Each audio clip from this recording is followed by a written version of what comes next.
이 기괴한 춤을 추고 있는 사람들은 현재 시가총액 약 550조 원 규모의 코인을 만든 주인공들입니다.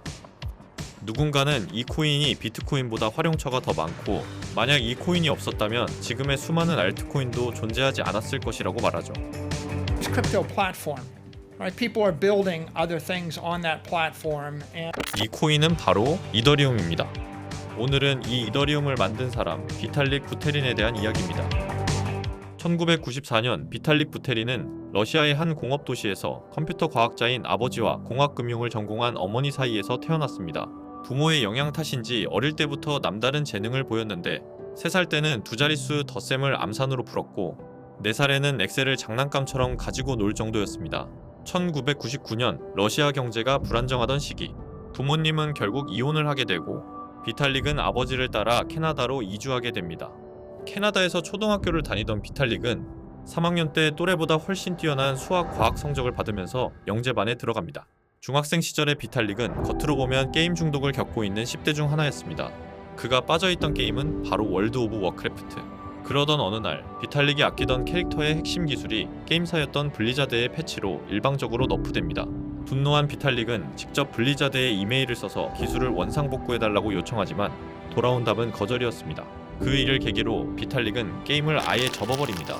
그때부터 플레이어가 아무리 시간을 갈아 넣어도 운영자의 결정 한 번이면 모든 게 무의미해질 수 있다. 이건 구조적으로 잘못된 시스템이다 라고 생각하면서 이 경험이 비탈릭 부테린이 처음으로 체감한 중앙 집중식 관리 체계의 문제였습니다. I first heard of Bitcoin when I was 17. It's a purely digital currency, not connected to like any kind of government. But I was kind of suspicious because I did not really understand how a currency could have value without being backed by anything. 하지만 몇 주 뒤 비트코인 이야기를 또 듣게 되자 이번에는 흥미가 생기기 시작합니다. 그때부터 본격적으로 비트코인을 깊이 있게 파고들기 시작하죠. 집안 형편이 넉넉하지 않았던 탓에 비트코인을 사거나 채굴기를 살 돈은 없었습니다. 그래서 비탈릭이 선택한 방법은 비트코인에 대한 글을 쓰는 것이었습니다. 온라인 매체 비트코인 위클리에 기고를 시작했고 글 한 편을 쓸 때마다 5비트코인, 당시 기준 약 3.5달러를 받았습니다.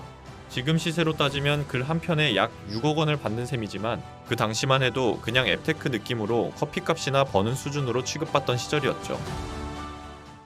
2012년 비탈릭은 전교 1등도 입학을 장담할 수 없다는 워털루 대학교 컴퓨터과학과에 입학합니다. 비슷한 시기 비트코인 커뮤니티 안에서는 비트코인의 한계에 대한 논의가 본격적으로 시작됩니다. 비탈릭은 비트코인 위에서 사용자가 좀 더 자유롭게 스크립트를 짜고 복잡한 애플리케이션을 돌릴 수 없을까라는 아이디어를 냅니다. 하지만 당시 비트코인 커뮤니티의 관심사는 거의 전적으로 결제 수단과 보안에 맞춰져 있었기 때문에 이런 확장 아이디어는 지금 우리가 할 얘기는 아니다라는 반응과 함께 사실상 무시당하고 맙니다. 2013년 비탈릭은 결국 결심합니다. 그렇게 비트코인이 가진 구조적 한계를 넘어선 스마트 컨트랙트라는 개념을 중심으로 한 이더리움 속에 범용 스마트 컨트랙트 DAC 플랫폼이라는 백서를 만들게 됩니다. 비트코인은 기본적으로 비트코인을 보내고 받는 기능에 초점이 맞춰져 있다면 이더리움은 여기에 한 단계 더 나아가 스마트 컨트랙트를 올릴 수 있게 만들었습니다. 스마트 컨트랙트는 A가 B에게 1 이더리움을 보내면 B가 가지고 있는 토큰 100개를 A에게 자동으로 보내라처럼 조건을 미리 코드로 써두고 그 조건이 만족되면 사람이 따로 지시하지 않아도 자동으로 실행되게 만드는 기능이었죠.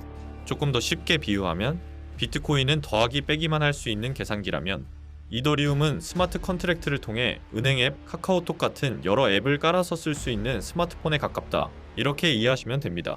비탈릭의 이더리움 아이디어는 백서가 공유되자마자 커뮤니티에서 빠르게 인기를 얻게 되고 2014년 비탈릭은 본격적으로 이더리움을 만들 팀을 꾸렸습니다. 이때 핵심 멤버는 비탈릭 부테린, 찰스 호스킨슨, 조르빈, 게빈 우드. 지금은 모두 각자 프로젝트로 업계에서 이름을 날리고 있죠. 이더리움은 ICO로 개발 자금을 모으기로 결정합니다. IPO는 기업이 상장을 통해 일반 대중에게 주식을 파는 것이라면 ICO는 블록체인 프로젝트가 자기 코인을 발행해서 파는 것입니다. 이더리움은 42일에 걸쳐 ICO를 진행했는데 초기에는 약 1 이더리움당 0.29달러로 판매했고 세일 기간 마감이 임박할수록 가격이 올라가는 방식을 사용했습니다. 당시에는 지금처럼 테더 같은 스테이블 코인의 개념이 없던 시절이라 비트코인을 기준으로 ICO를 진행했었습니다. 그래서 가격도 1 비트코인은 2000 이더리움 비율로 책정을 했던 것이죠. 어쨌든 이더리움은 총 31,591 비트코인을 모으는데 성공하며 2015년에 마침내 네트워크를 가동하기 시작합니다. 하지만 버그도 많고 네트워크도 불안정했고 일단 비개발자가 사용하기엔 너무 어렵고 난해했습니다. 게다가 가장 중요한 건 개발에 필요한 자금이 부족했죠. ICO에 모았던 자금은 현금화한 것이 아니라 비트코인으로 들고 있었는데 비트코인 가격이 폭락해버리면서 이더리움 재단의 재정 상황이 크게 흔들리게 됩니다. 결국 재단은 어쩔 수 없이 보유하고 있던 이더리움 일부를 중국 투자자에게 개당 약 1.2달러에 41만 개가량 판매하게 됩니다. 会很重要的，有可能救了那个基金会的命，但是当然对他们来说也是一个非常好的投资。 2016년 이더리움은 사용성이 좋아지고 생태계가 빠르게 성장하게 됩니다. 이때 이더리움 위에서 더다오라는 온체인 VC가 만들어집니다. 더다오는 사람들이 이더리움을 더다오에 예치하면 다오라는 토큰을 받게 되고 다오 토큰을 갖고 어떤 프로젝트에 투자할지 결정하는 의사결정권과 나중에 지분 비율대로 수익을 나눠 갖는 구조를 갖고 있었습니다. 이 매력적인 구조에 사람들이 몰리면서 당시 기준으로 약 1억 5천만 달러 규모의 이더리움이 모입니다. 하지만 더 다오의 스마트 컨트랙트에는 치명적인 취약점이 숨어 있었습니다. 한 해커가 이 취약점을 악용해 약 6천만 달러 규모의 이더리움을 빼돌리는 데 성공합니다. 문제는 이 물량은 이더리움 유통량 14%에 해당할 정도로 큰 규모였기에 가격은 순식간에 50%가 폭락하고 투자자들은 패닉에 빠지게 되죠. 이때부터 이더리움 커뮤니티는 둘로 나눠지게 됩니다. 하드포크를 진행해서 해킹된 자금을 복구하자 라는 진영과 블록체인은 어떤 이유로도 되돌리면 안 된다. 하드포크는 탈중앙화를 위배하는 행위이다 라는 진영으로 말이죠. 여기서 말하는 하드포크라는 것은 단순한 업그레이드나 어느 시점으로 되돌리겠다는 롤백도 아니었습니다. 특정 시점 이후로 문제가 된 컨트랙트를 수정하자는 제안이었죠. 이때 비탈릭은 표면적으로는 어느 쪽에도 선택을 강요하지 않았지만 실제 방향성만 놓고 보면 분명히 하드포크를 진행하는 쪽에 서 있었습니다. 결국 이더리움은 하드포크를 진행하게 되었고 해킹된 자금은 회수할 수 있었습니다.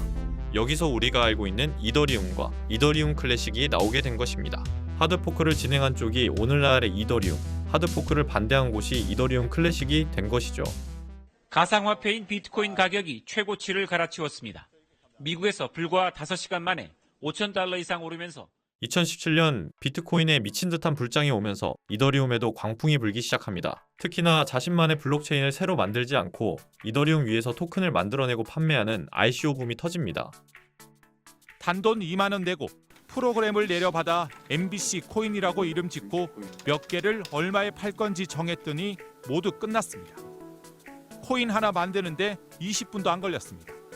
문제는 이렇게 토큰을 만들어내는 것이 워낙 쉬웠기 때문에 이를 악용해 수많은 사기 프로젝트들이 만들어지면서 많은 피해자도 생겨나게 되죠. 그럼에도 이더리움의 열기는 식지 않았고 8달러에서 연말에는 700달러까지 치솟고 18년 1월에는 1400달러까지 올라가게 되죠. 그리고 이 시기에 NFT의 시발점이라고 할 수 있는 크립토키티가 등장합니다. 디지털 고양이를 입양하고 교배시키는 하나의 게임이었는데 이 게임 하나 때문에 이더리움 네트워크가 마비될 정도로 엄청난 유저가 몰려들었습니다. 네트워크 사용량이 폭증하면서 이더리움의 수수료, 이른바 가스비도 함께 폭등합니다. 이에 대해 비탈릭은 샤딩, 레이어2, 롤업 같은 개념을 꺼내들며 이 문제를 해결하기 위한 로드맵을 제시하기 시작합니다. 2019년부터 2021년까지 수차례 이더리움은 업그레이드를 진행했고 함께 이더리움 생태계도 끊임없이 성장했습니다. 이때부터 디파이에 대한 개념이 생기면서 그 어느 때보다 이더리움 네트워크 사용량이 늘어나게 되죠. 사용량이 늘어난 만큼 이더리움의 가치도 무한 상승하기 시작합니다. 2021년 기준 이더리움은 마침내 4,800달러까지 올라오게 됩니다. 이때 비탈릭의 개인 자산은 약 20억 9천만 달러로 추정됐는데 돈에 욕심이 없는 것일까요?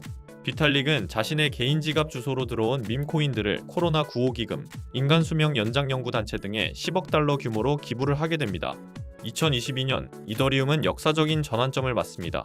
바로 POW에서 POS로 합의 방식을 바꾸는 업그레이드, 이른바 더 머지입니다. POW는 우리가 흔히 알고 있는 수많은 채굴기가 복잡한 연산을 수행해 블록을 만들고 그 대가로 보상을 받는 작업 증명 방식입니다. POS는 채굴기를 돌리는 대신 누가 얼마나 많은 코인을 네트워크에 예치하고 있는지에 따라 블록 생성 권한과 보상을 받게 되는 지분 증명 방식입니다. 더 머지 이후 이더리움은 더 이상 대규모 채굴 장비를 필요로 하지 않게 되면서 전력 소모가 99% 이상 감소했다는 평가를 받습니다. 이로써 이더리움은 가장 큰 규모의 친환경 블록체인이라는 타이틀까지 얻게 됩니다. 이후 이더리움은 예전에 비탈릭이 그려왔던 로드맵에 따라 업그레이드를 계속 이어갑니다.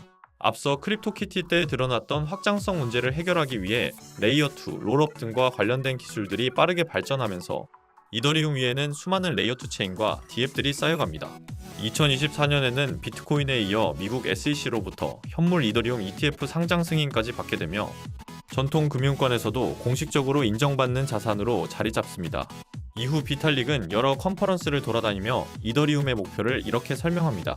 전 세계 누구나 믿고 쓸 수 있는 편향되지 않는 세계 장부, 그리고 세계 컴퓨터가 되는 것. 이 목표를 향해 비탈릭은 오늘도 허름한 티셔츠 차림으로 노트북을 들고 개발과 연구에 몰두하고 있습니다.